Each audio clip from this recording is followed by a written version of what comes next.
Weekend na naman nga, pero akala ko nga ay normal weekend nga lang dahil wala nga silang paramdam.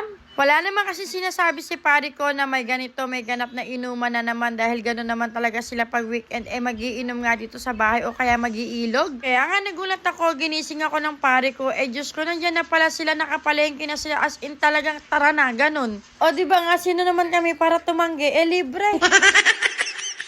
Kami na nga tong inaya, kami pa nasa harapan talaga. Kala mo talaga kami nagpa-outing. Kami daw sa harapan dahil si kumpare ko nga ang magdadrive dahil kami nga ang may kabisado nito dahil taga Mindanao nga sila. Tuwang-tuwa nga sila kay Islabo. Diyos ko, lahat nga sila parang pwede nang maging ninong ulit. Pabinyagan ko yata ulit si Islabo. What?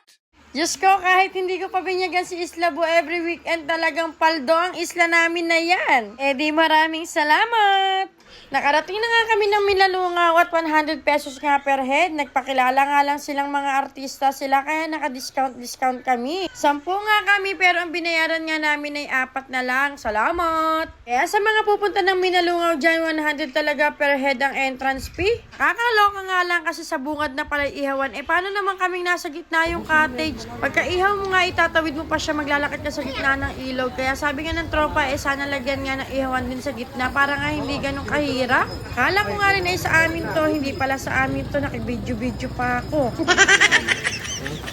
Ito pala'y baon namin, Diyos ko, hindi mapagkakaila dahil tumbong slide. Habang nag-iihaw nga sila, ay busy naman tong aking Islabo. Diyos ko, katatapos lang yan mag-swimming, nagpahinga nga lang siya ng kaunti. Sabi ko nga, kumain muna siya bago nga siya mag-swimming ulit. Napakadami nga nilang biniling baon, isda at saka karne. Habang kumakain nga kami, ay may tumawag ng tropa sa kabilang cottage at bibigyan nga daw kami ng cake at may birthday nga.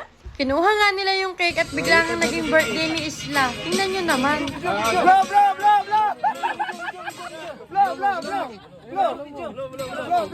Video! Wala na!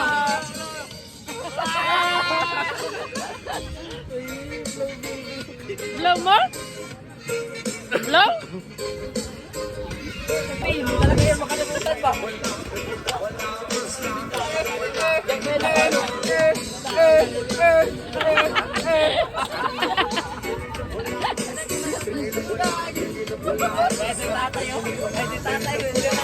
Diba? Ang saya nila kasama. Bigla pa naging birthday ni Isla. Si Isla pa talaga yung pinag-blow nila.